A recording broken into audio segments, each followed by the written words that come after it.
Well, hello again. One more session here with British literature of the 19th century. And we're getting towards the end of the 19th century, and pretty soon we're going to be just moving right into the 20th century and talking about modernism. But in the meantime, we are still considering some of the greatest of the great Victorians. And at the end of our last class, we had begun a discussion of Robert Browning's Fra Lippo Lippi, and just to once again establish a kind of context, remember one of the things that we were talking about with Browning was the way in which he was experimenting with poetic form, and in particular with the dramatic monologue. The dramatic monologue being a poetic form in which we are listening to the voice of a speaker. This need not be the poet himself or herself, but the voice of someone speaking, and presumably there is someone else who is responding to the speaker who is speaking. But we can only infer what that other person says or does from what the speaker says, because we don't actually hear the other person. Now, in the case of Fra Lippo Lippi, you'll notice that there is some variation on this pattern, which again bespeaks the experimentation that Browning is going through here. So, once again, you'll recall that at the end of last class, I was talking about how Fra Lippo Lippi is a poem really about art and about aesthetics, and there was a whole debate about aesthetics toward the end of the 18th century, and then certainly through the 19th century, continued into the 20th century. Aesthetics being what? What is aesthetics? Anybody want to hazard a definition of aesthetics? Yeah, go ahead, press your button there. It's how something can stand the test of time. Yeah? How? Can last so many years and still be considered good art. Good art, okay, and good art. Because notice that it's really an investigation of what constitutes art, and then of course the value judgments that we make about art, right? To distinguish, as you said, good art from art that may, if not be bad, may be not as good as other art is, and so forth. So aesthetics has to do with a discussion, a theoretical discussion of what constitutes art in the first place, and then it addresses questions of value and how we make value judgments in talking about the arts. Now, that became a central preoccupation of the 19th century, and there were all sorts of people who even developed philosophical views based on conceptions of beauty, some kind of transcendental Platonic notion of beauty. And we've seen a little bit of this in the Romantics, but it was something that was developed particularly by philosophers who were interested in aesthetics, the most important of whom was Hegel, the German philosopher Hegel. And he actually based a whole philosophical system on an analysis of beauty with a capital B.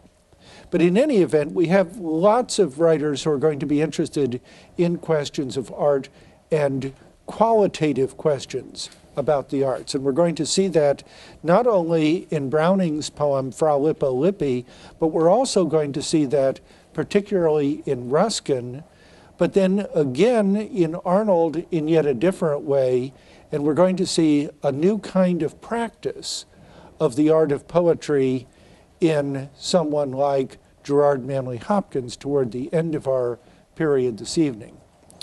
So, going back to Fra Lippo Lippi, remember that he was a painter, he was a monk, so he was officially a member of a religious community in the church, and he lived at a time right at the end of the Middle Ages and the beginning of the Italian Renaissance.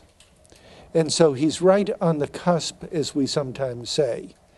And what he's doing is he's considering the differences in art between medieval art, which in the argument he presents here is based on the assumption that the body does not matter.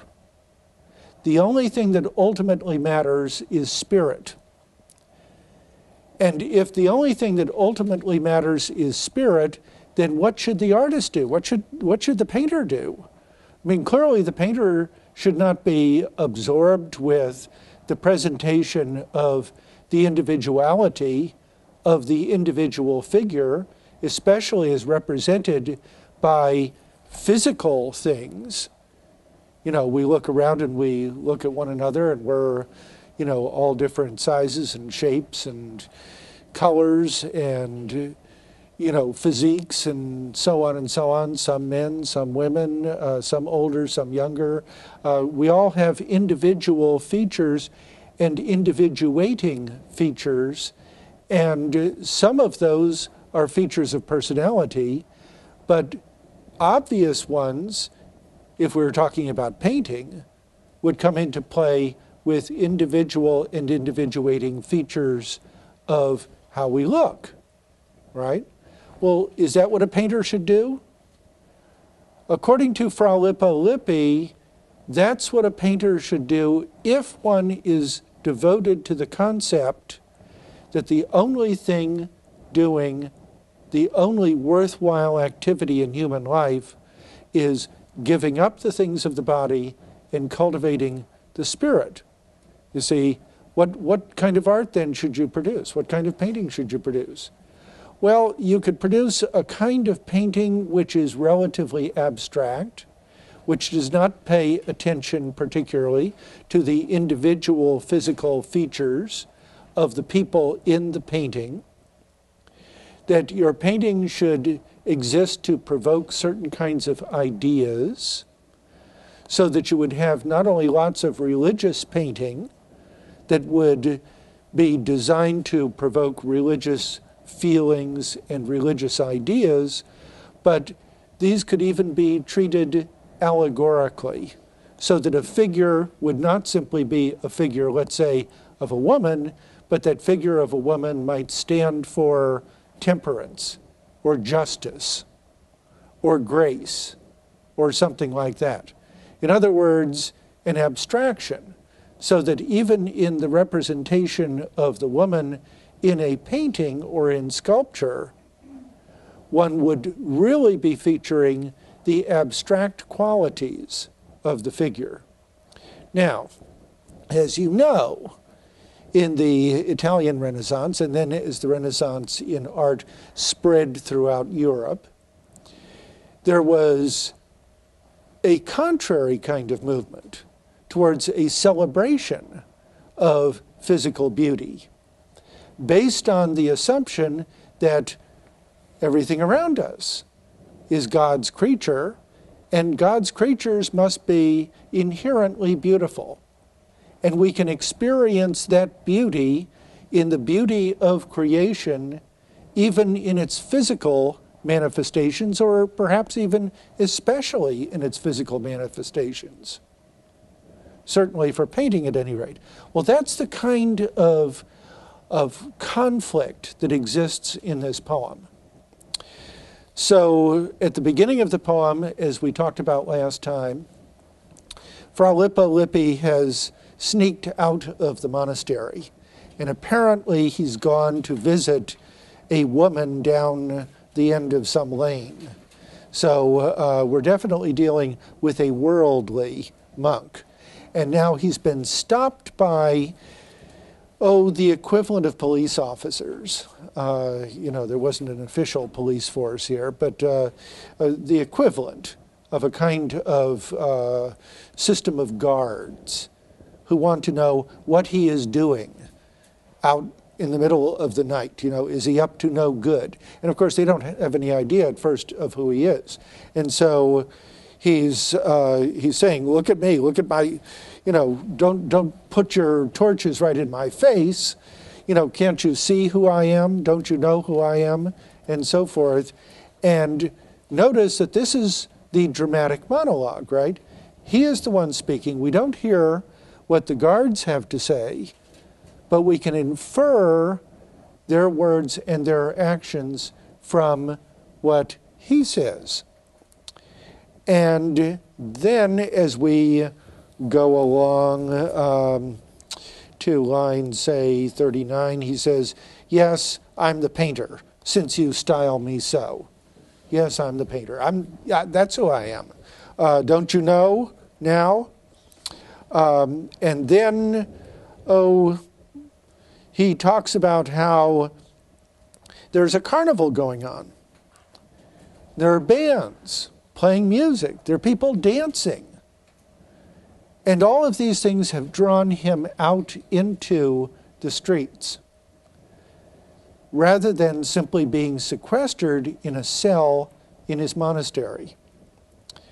And so he says in lines 46, 47, and I've been 3 weeks shut within my mew, a painting for the great man, saints and saints and saints again, his patron.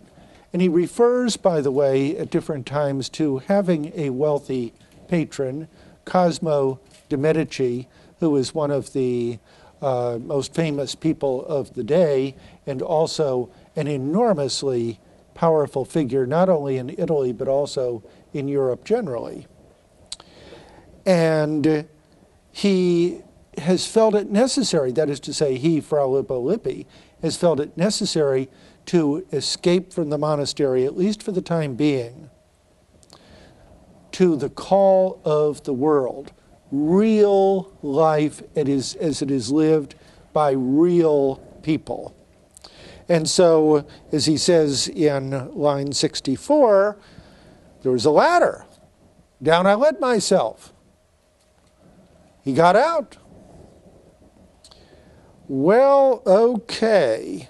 And he's looking around at the guards by the torchlight, and he's thinking, you know, hey, this one could be a model for this painting, or that one could be a model for that painting.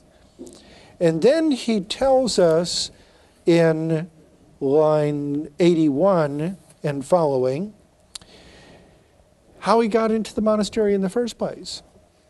I was a baby when my mother died, and father died and left me in the street. I starved there.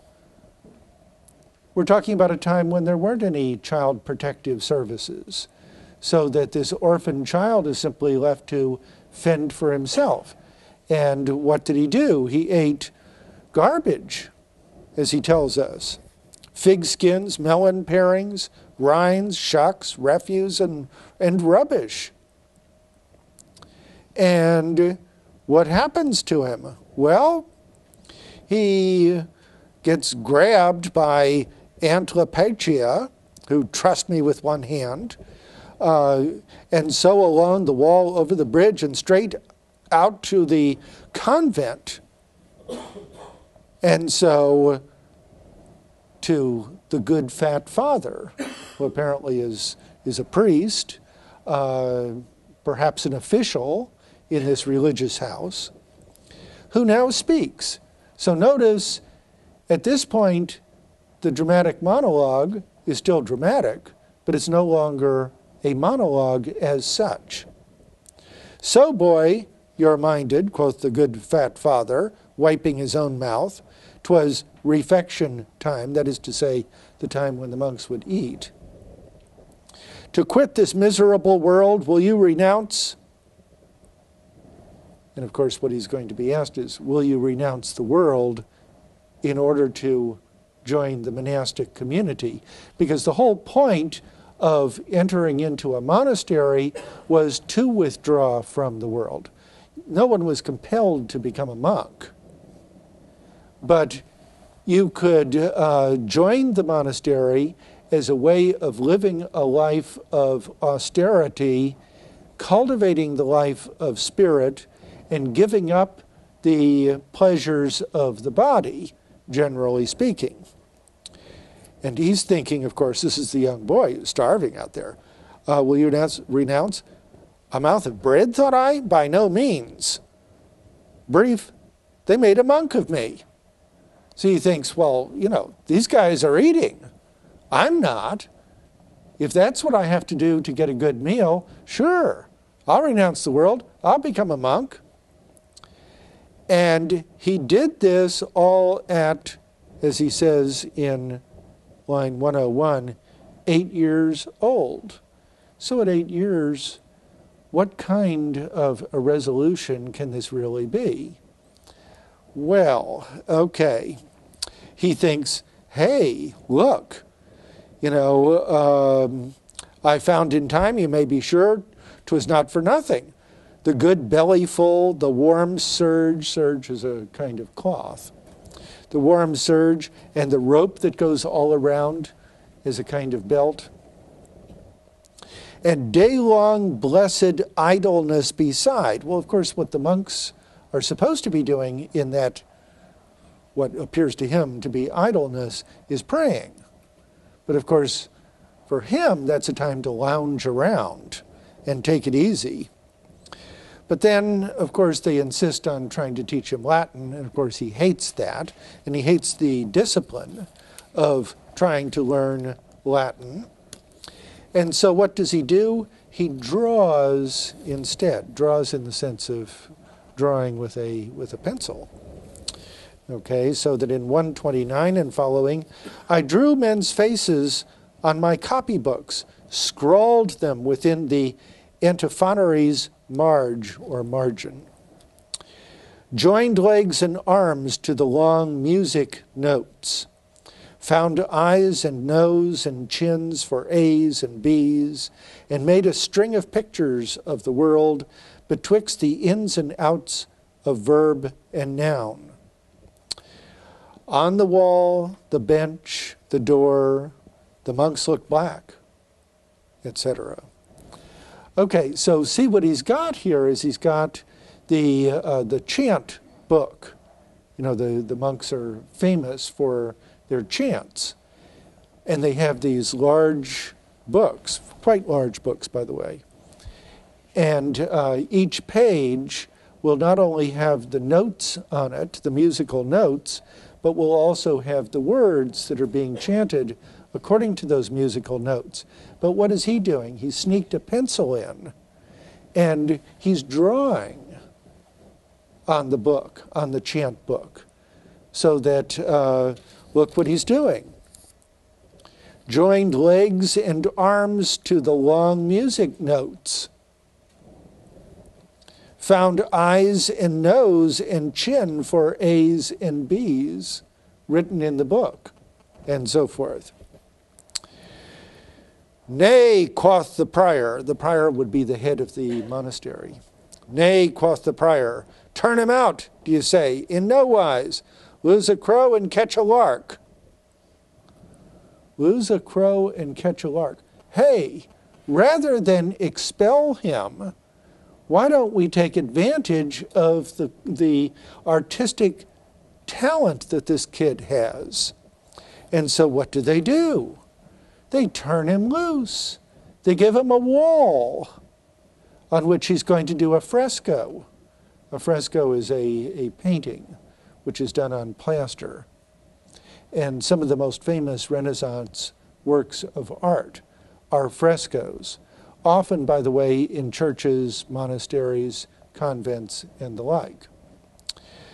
So notice what he does is he is preoccupied with a kind of realism in his painting, in depicting the everyday world of real people, which from the point of view of the prior and the other monks is to depict the world of the flesh, which is precisely what they believed they were getting beyond. So the prior and all of the learned monks object to what he's doing in 174 and following. How? What's here? Quite from the mark of painting, bless us all, faces, arms, legs, and bodies, like the true as much as P and P, It's devil's game. It's devil's game. If you make the body appear beautiful, you're going to make people desire physical beauty rather than want to transcend their bodies to cultivate the life of spirit. That's the whole argument against him on the part of the prior and the other learned monks. And that's a devil's game.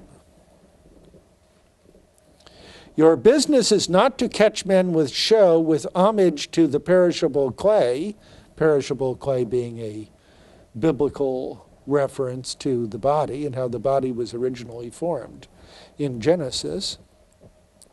But lift them over it, lift them over the body, lift them over physical reality. Ignore it all. Make them forget there's such a thing as flesh. Your business is to paint the souls of men. Man's soul, and it's a fire, smoke. No, it's not. It's vapor, done up like a newborn babe. Well, give us no more of body than shows the soul. Here's Giotto with his saint appraising God that sets us praising. Why not stop with him? Why put all thoughts of praise out of our head with wonder at lines, colors, and whatnot? Giotto, have any of you seen pictures of Giottos or reproductions of pictures of Giottos?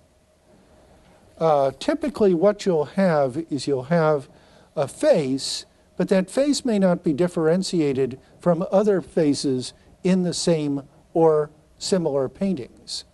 In other words, it won't be individuated in the way that your faces are, my face is, and so forth. Moreover, you'll notice that the body usually is not shown really at all. There will simply be some robe completely covering the body so that the body is not only not seen, but you can't even tell what form it is. You can't tell whether the figure is large or small or tall or short or slender or whatever. Okay? So why don't you paint like that? You see? And simply give us a suggestion of a person which really leads us then to religious contemplation. Well, okay. So, in 2:16, he's going on now, thinking about this. You know, he's been asking, is this really sense? Does this make sense? Does this make sense? And you say there's a body with no soul at all? I never saw it. Is there beauty with no soul at all? I never saw it. Put the case the same. If you get simple beauty and naught else, you get about the best thing God invents. That's somewhat, and you'll find the soul you missed within yourself when you return him thanks. Well, okay, so rub it all out. Rub it all out. That's what the prior wants. Okay, but then in 2:20, looks like 3, I'm grown a man, no doubt. I've broken bounds. See, I'm no longer a child. I've grown up. I'm a man now. I'm a mature man. And I've broken bounds. You should not take a fellow 8 years old and make him swear to never kiss the girls. I'm my own master. Paint now as I please. Having a friend, you see, in the corner house, which of course is his patron. Well, we go on with all of this, but the principal argument he makes comes up in lines 300 and following. For don't you mark, we're made so that we love first when we see them painted, things we have passed, perhaps 100 times, nor cared to see, and so they are better, painted, better to us, which is the same thing. Art was given for that. God uses us to help each other so, lending our minds out. Now, what he's saying here is that we can pass something 100 times and never really see it. But it is the business of the artist to show us what is distinctive and even what is beautiful about that thing, about that person, about that object, about that building, about that tree. Okay? And so what he's arguing here corresponds very much to the argument that Coleridge made in his Biographia Literaria that we were looking at earlier on this term. And remember that Coleridge said that he and Wordsworth had divided up the different kinds of poems that they were going to write. And what Wordsworth was going to do was to take ordinary, natural things, the kinds of things that we could see and experience every single day, and to show through his poetry how extraordinary they are. That's the same kind of argument that Fra Lippo Lippi is making about painting here. Okay? So, we go on, and he's decided, by the way, that he's simply going to trick the prior and the other learned monks. He's going to create the kind of painting that they think they want, but he's really going to be incorporating into that painting his own perceptions of real people. Okay, so what we have then in this poem is not only an interesting poetical experiment, but we also have a focusing on one of the problems of aesthetics that very much concerned people in the 19th century.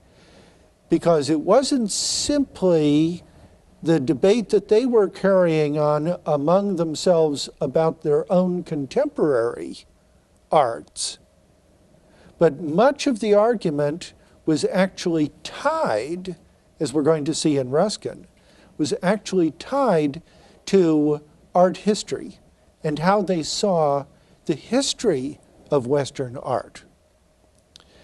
So that when we turn to Ruskin, one of the things we're going to be talking about is how the art historians and other cultural historians put down the Middle Ages in order to promote the values of the Renaissance and of the whole early modern movement in the arts in the 15th and 16th and 17th centuries.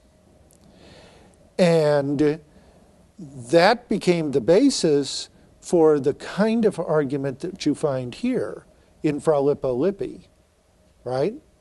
To leave behind, Fra Lippo Lippi says, the aesthetic of that earlier age and embrace the new aesthetic which was emerging to become the aesthetic of the Renaissance, in which, according to him at any rate, though according to many art historians and cultural critics of the 19th century, this was the point at which there was a celebration of humanism, a celebration of humanism, of that which is human, including the body, our physical nature, as well as our spiritual and intellectual nature.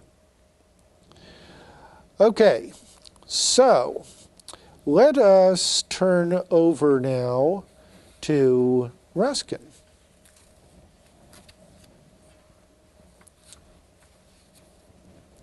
If we can go to the screen for a moment, please. You'll see here that Ruskin lived a long life, and he was very successful in his time. He, among other things, became one of the most famous art critics and architectural critics of the 19th century and was enormously influential.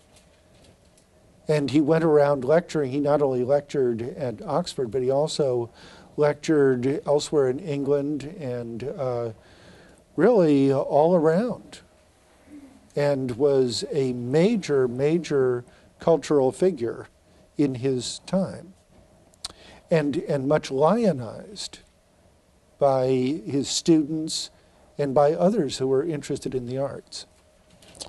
So,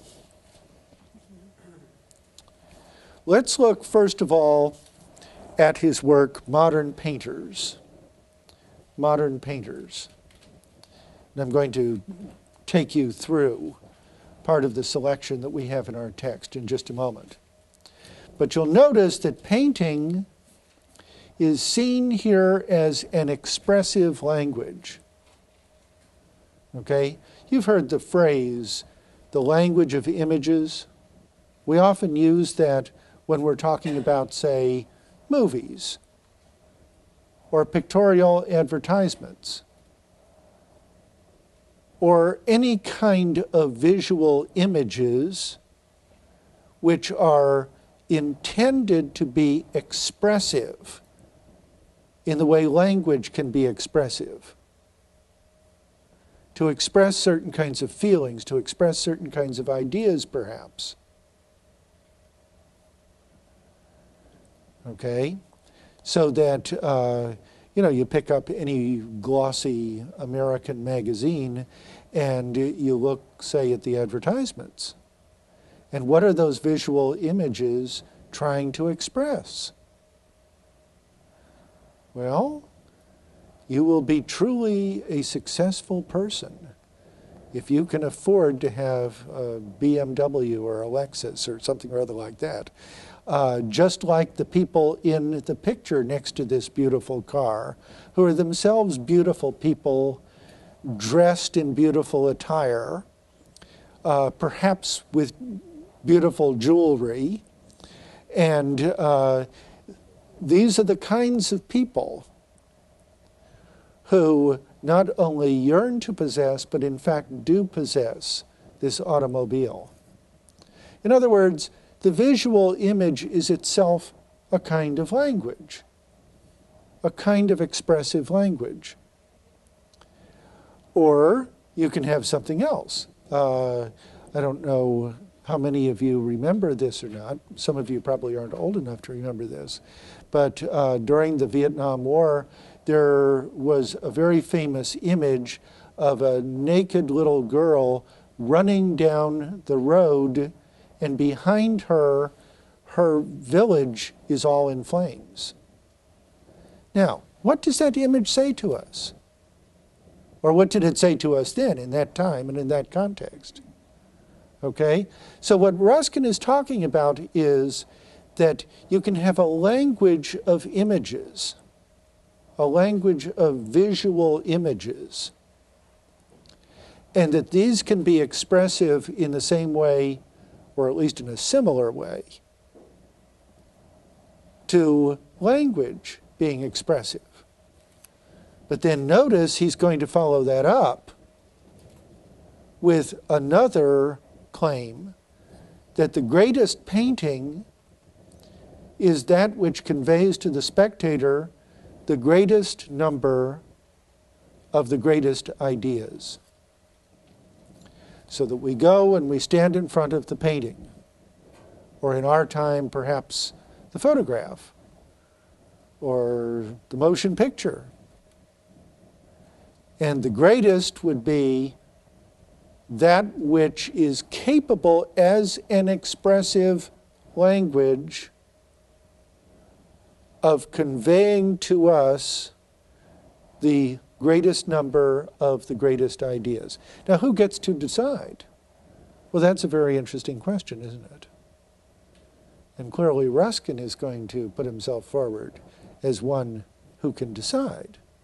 And Ruskin, of course, was very much interested in education, as people in the 18th and 19th centuries came to be, because it was largely through education that you would not only form the intellect of your students, but you would also be forming their characters in some kind of ethical sense, or at least educators hoped they were, and you were forming their aesthetic sensibilities. In other words, their taste. By exposing them to good music, by exposing them to good art, by exposing them to good books, you see, they would acquire a taste for those things. And so, therefore, you will find that a number of these people actually were professional educators. You know, as Ruskin. Ruskin was a famous professor.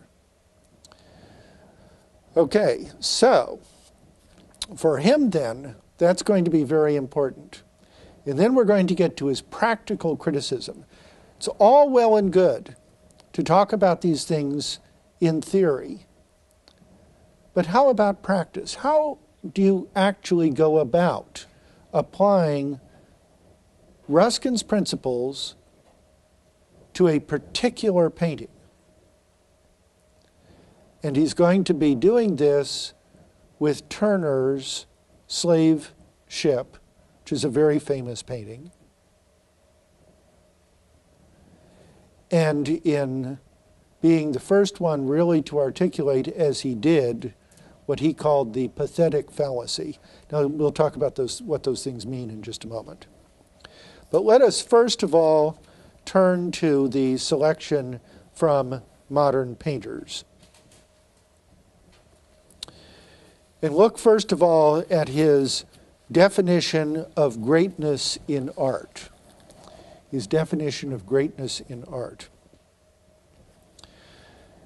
Painting, or art generally, as such, with all its technicalities, difficulties, and particular ends, is nothing but a noble and expressive language. Okay? I mean, you can talk about the technicalities of painting. You can talk about things like perspective.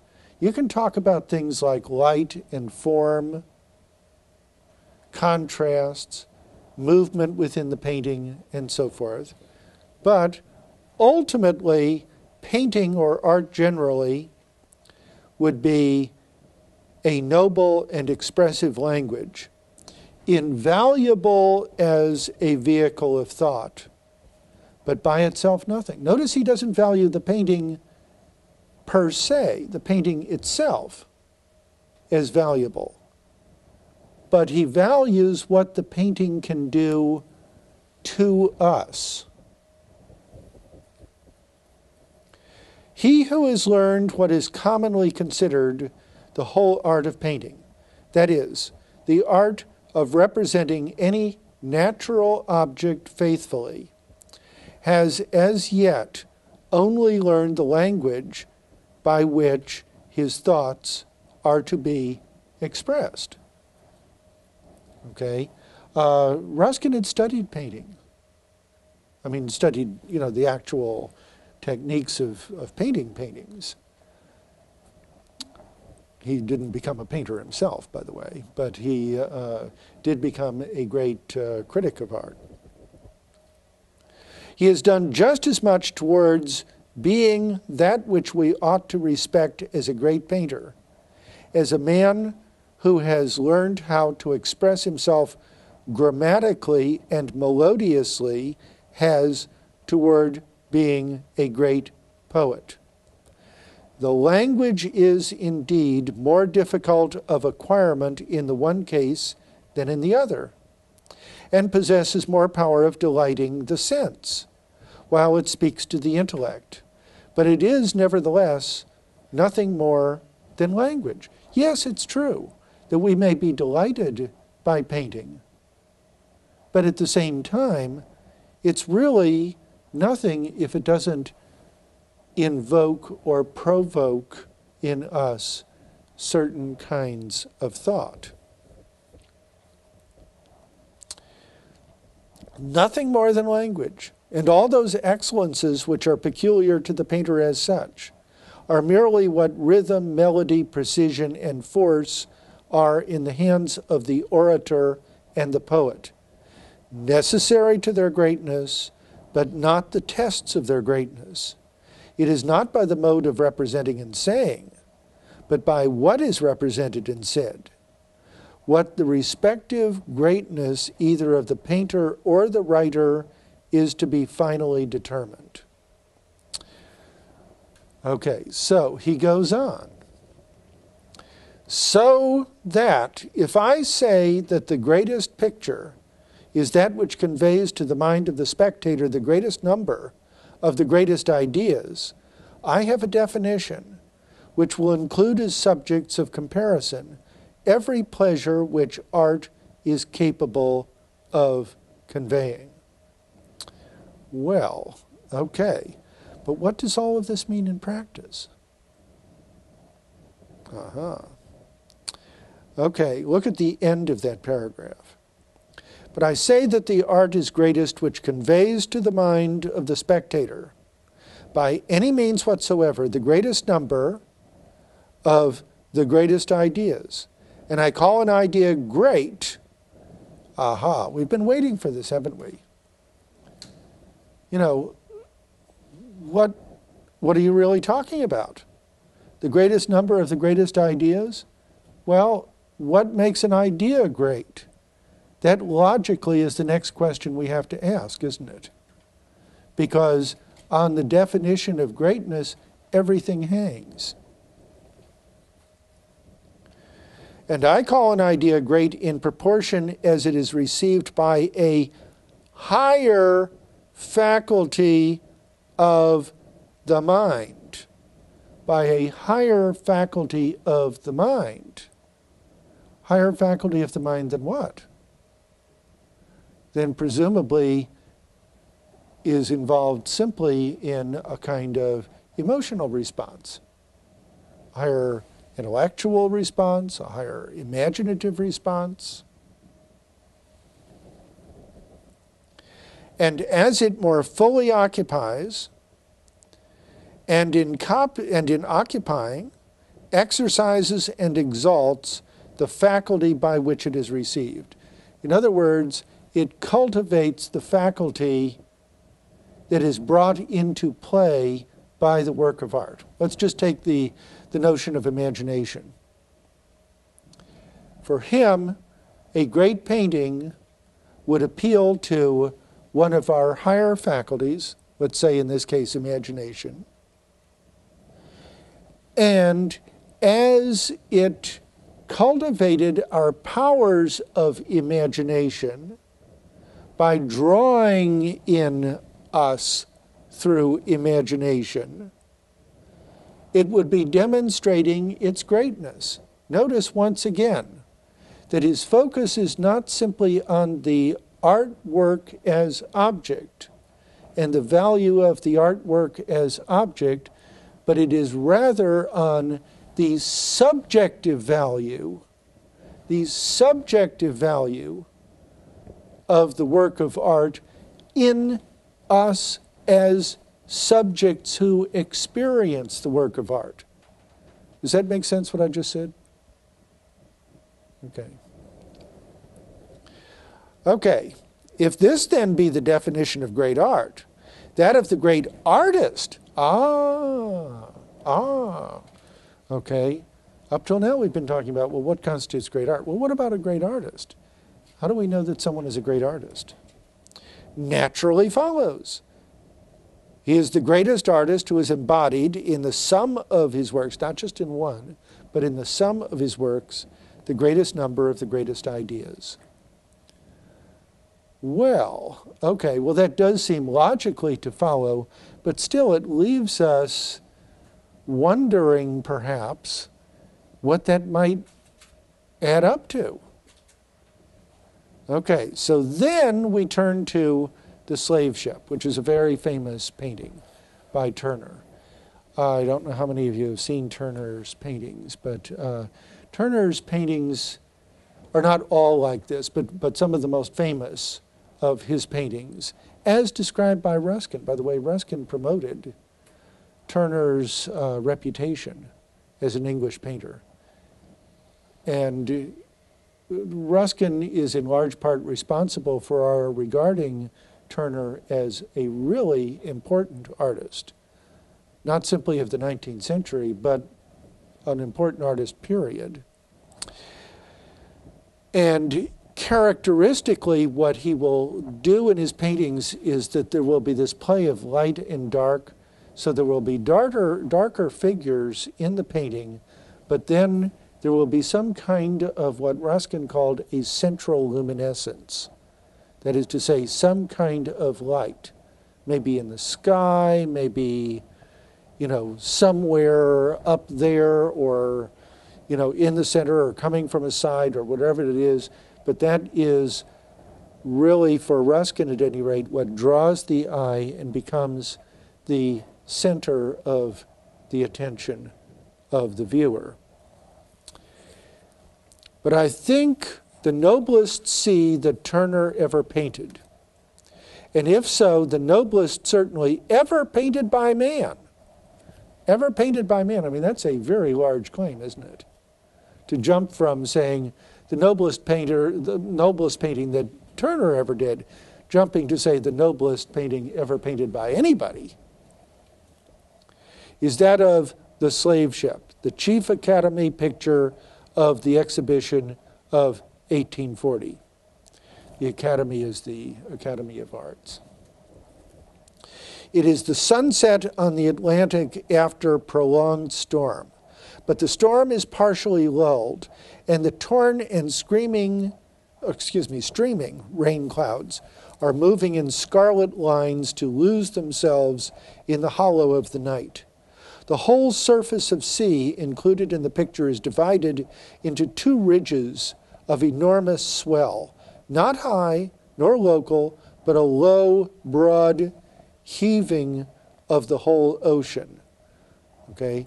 This is after a storm. Like the lifting of its bosom by deep drawn breath after the torture of the storm.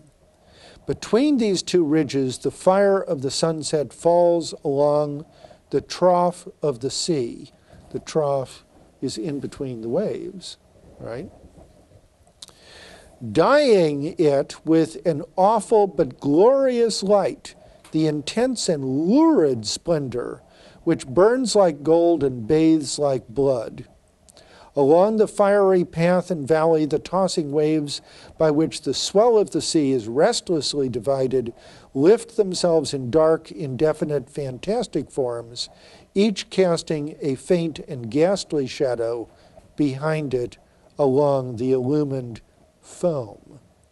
They do not rise everywhere, but 3 or 4 together in wild groups, fitfully and furiously, as the understrength of the swell compels or permits them, leaving between them treacherous spaces of level and whirling water, now lighted with green and lamp-like fire, now flashing back the gold of the declining sun, now fearfully shed from above with the indistinguishable images of the burning clouds, which fall upon them in flakes of crimson and scarlet, and give to the reckless waves the added motion of their own fiery being.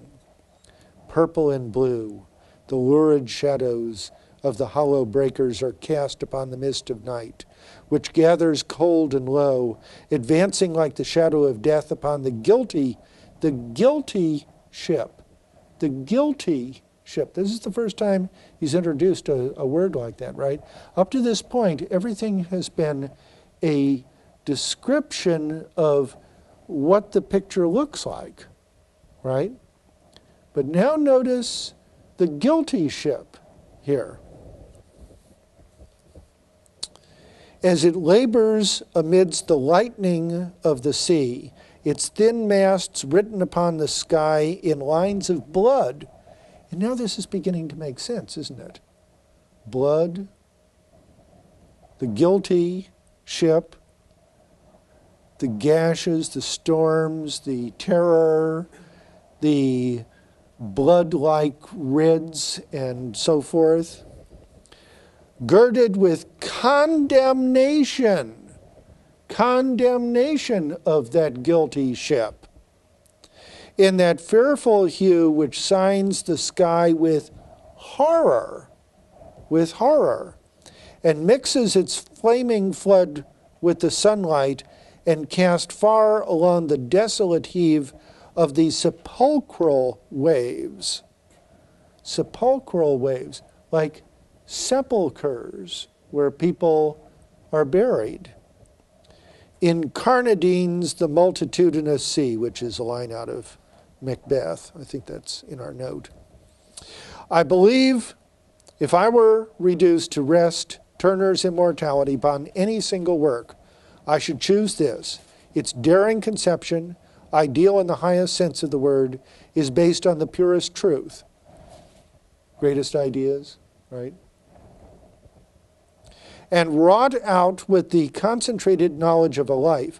Its color is absolutely perfect, not one false or morbid hue in any part or line, and so modulated that every square inch of canvas is a perfect composition.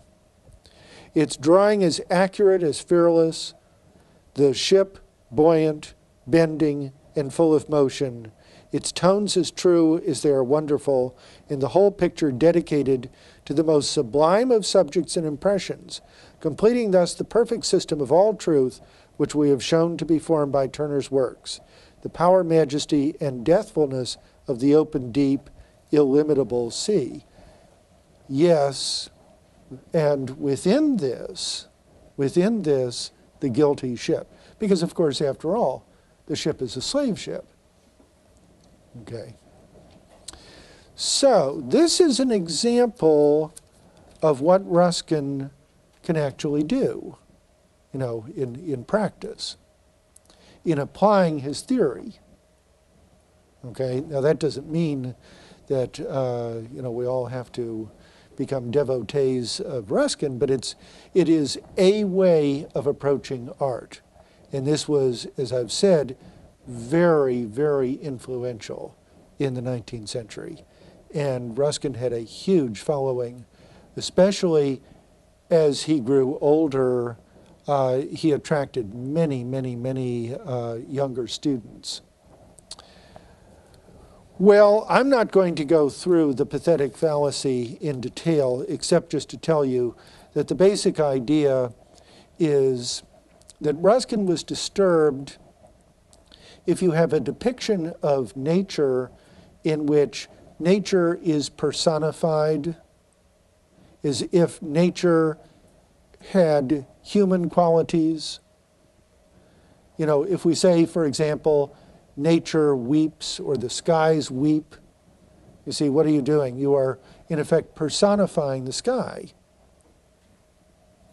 as if it were a human person capable of weeping.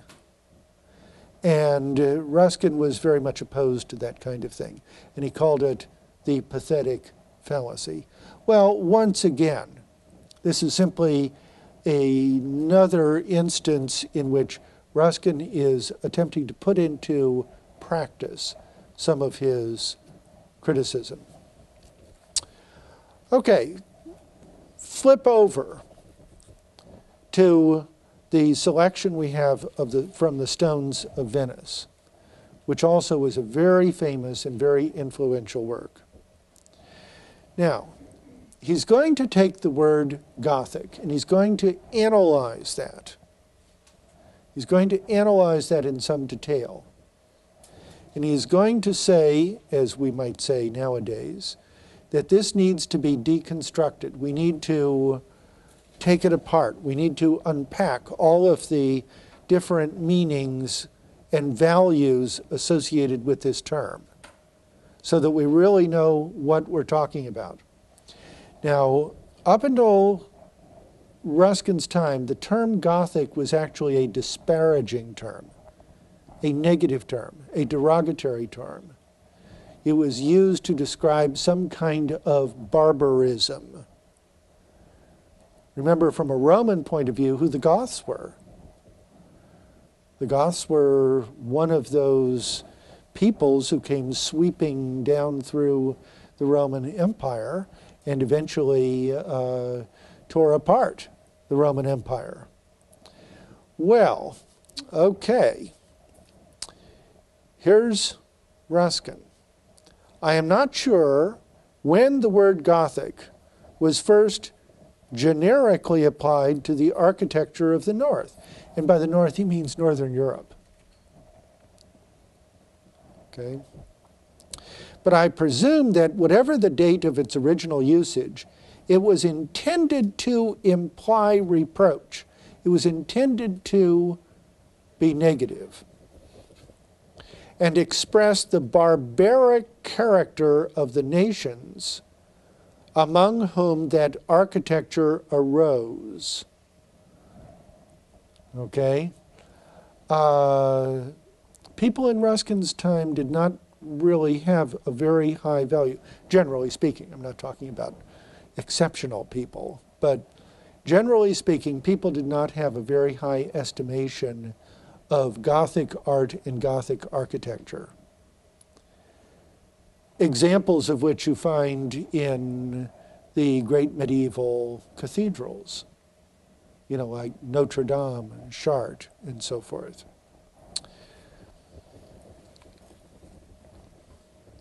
And he goes on. It never implied that they were literally of Gothic lineage, far less that their architecture had been originally invented by the Goths themselves, but it did imply that they and their buildings together exhibited a degree of sternness and rudeness. Rudeness, as in crudeness, which, in contradistinction to the character of southern and eastern nations, such as Renaissance Italy, or the great Byzantine cathedrals and so forth, in contrast or contradistinction to the character of southern and eastern nations, appeared like a perpetual reflection of the contrast between the Goth and the Roman in their first encounter.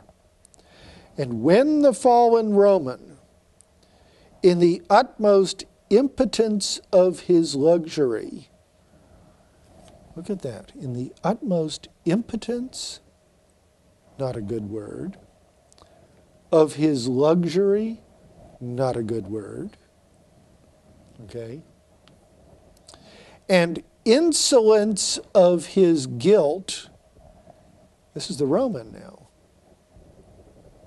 became the model for the imitation of civilized Europe at the close of the so-called Dark Ages. Not the Dark Ages, but the so-called Dark Ages. The word Gothic became a term of unmitigated contempt, not unmixed with aversion. Okay? In other words, in the Renaissance, for example, what after all was the Renaissance supposed to be a renaissance of? Right? I mean, that's a real question. I mean, the word Renaissance means rebirth, doesn't it? And to have a rebirth, you have to have a rebirth of something that previously existed. Right? So what was the Renaissance supposed to be a renaissance of? Any... Well, no, to move beyond the so-called Dark Ages. Yeah. Did you have a...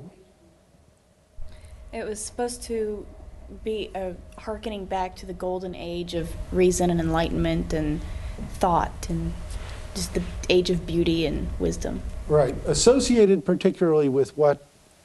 The Greeks and Romans. In history, sorry? The Roman Empire and the Greeks. Yes, the Greeks and Romans. Times, yeah. Yeah, exactly. The great glorious age of Greco-Roman civilization, as you say, with its rationality, with its science, with its mathematics, with its art, with its love of beauty, and so on and so on and so on. Great literature. Okay? So that's what the Italians claimed that they were reviving in what they called well, this is not the Italian word for it, it's the French word, but it's the French word that stuck, the Renaissance. Okay? And notice that the very concept of Renaissance denigrated or put down everything in between Greco-Roman civilization and the so-called Renaissance of the 15th and 16th centuries.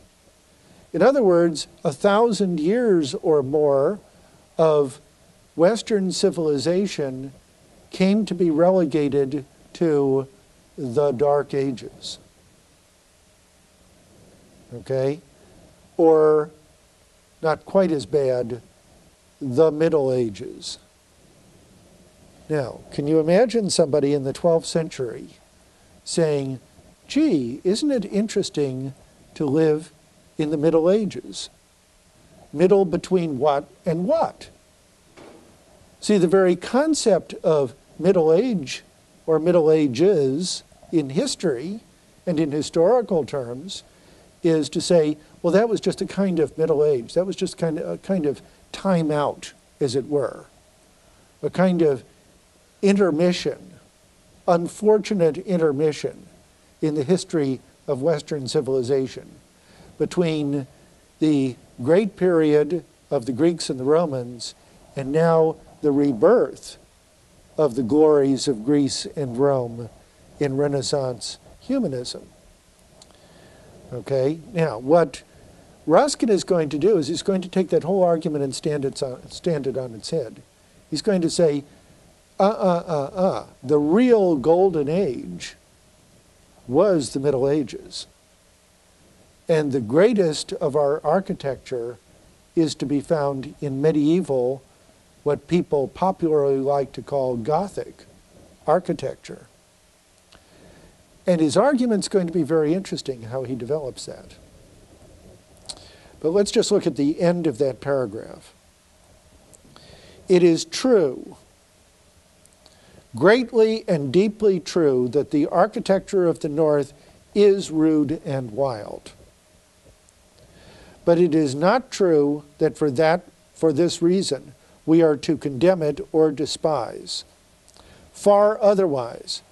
I believe it is in this very character that it deserves our profoundest reverence. It's precisely its crudeness.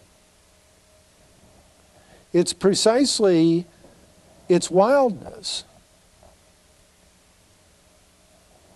It's precisely because of these qualities that we should revere so-called Gothic art and architecture, according to Ruskin. So you'll notice, if we can go to the screen now, that this is a form of cultural criticism, as we'll see it developed. It's a form of cultural criticism. And I'll be talking more about that as we go along. Because what he's going to do is he's going to use the kind of art and architecture produced in the ancient world, in the Middle Ages, and in the modern period as indices of what kinds of cultures existed in those times. In other words, the premise here of his argument is that you can tell what kinds of values a culture has or has had by looking at its art and architecture.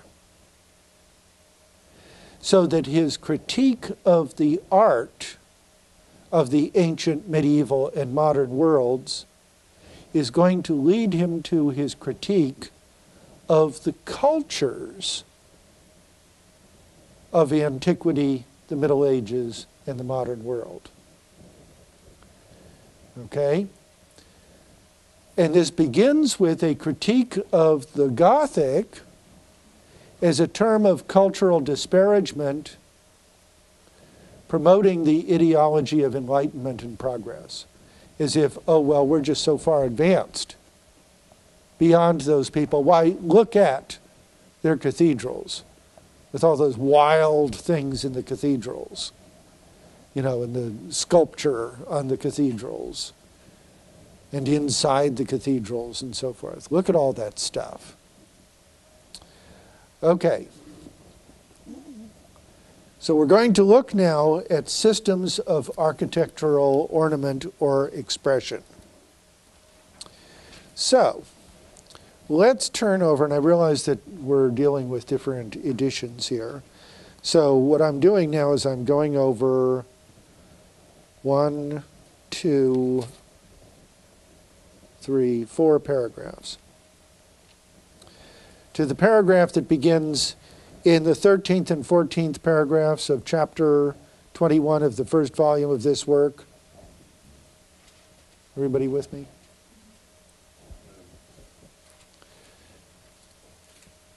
There's a short paragraph which begins, if, however, the savageness of Gothic architecture. You got that? Yes. Okay, the one that immediately follows that. Okay. What page are you on in your edition? 1434. 1434, and that's which edition? The 7th. The 7th edition. Okay. So for those of you who have the 7th edition, it's on page 1434. Okay, he begins by reminding us of something that he had mentioned earlier on. In the 13th and 14th paragraphs of chapter 21 of the first volume of this work, this is a multi-volume work, it was noticed that the systems of architectural ornament, properly so called, might be divided into 3. Servile ornament, and this is very important, servile ornament, in which the execution or power of the inferior workman, not that the person is inferior, but that the person is treated as an inferior in the society, is entirely subjected to the intellect of the higher, of the person higher on the social and political scale. In other words, the actual art is produced by somebody who is in a servile position, is a slave or a servant, who is told what to do. Secondly, constitutional ornament, in which the executive inferior power is, to a certain point, emancipated and independent, having a will of its own, yet confessing its inferiority and rendering obedience to higher powers. So you now give a little bit more space to the person who is actually doing the carving or putting on the brushstrokes, but still that person is subjected to a higher power on the social scale. Okay? And 3, revolutionary ornament, in which no executive inferiority is admitted at all. In other words, in which the people who produce the work of art are not directed by anybody who oversees them at all. In other words, they are free to create as they will. So then he goes on, says, I'm going to explain this at greater length. He says, of servile ornament, the principal schools are the Greek, the Ninevite, and Egyptian. Now this is amazing. It was ancient art that was so highly prized and praised during this period. And he's saying this is really the lowest form of art. Now why? What's that based on? But their servility is of different kinds. The Greek master workman was far advanced in knowledge and power above the Assyrian or Egyptian. Neither he nor those for whom he worked could endure the appearance of imperfection in anything. And therefore, what ornament he appointed to be done by those beneath him was composed of mere geometrical forms, balls, ridges, and perfectly symmetrical foliage, which could be executed with absolute precision by line and rule, and were as perfect in their way, when completed, as his own figure sculpture. In other words, what he's saying here is that in Greek sculpture, a lot of the work was assigned by the master sculptor to people who were in subordinate positions, and whose job was simply to follow out exactly and with the highest possible precision the directions of the master sculptor. Now, one thing we know, by the way, about a lot of earlier painting and sculpture, and of course this would have to be true of architecture, is that while there would be one person who would design the whole thing, there would be lots of assistants who would do parts of the work. That was even true of paintings, by the way. You know, you'd have the master painter who would come up with the design for the whole, but then, you know, the sky, I mean, the master painter's not going to sit around and do skies or clouds or trees and so forth. You know, those are turned over to assistants who, you know, come in and do those things. And each one has his own task, possibly her own task. We don't know to what extent women were involved in some of these artistic activities. So, he goes on. You know, what of their humanity do these people have the freedom to express? All they can do is follow the rules that they are given. Okay, but in the medieval, in the next paragraph, or especially Christian system of ornament, this slavery is done away with altogether. This slavery is done away with altogether. What on earth is he talking about? Christianity, having recognized in small things as well as great, the individual value of every soul. Okay, and so here we have the argument, which is a common enough argument, but certainly Ruskin gives it very special treatment here, that Christianity was new in the value that it gave to every single person, regardless of where the person comes from, regardless of what the person's station in life may be, regardless of what the person's talents or occupation may be, that every single person is valuable.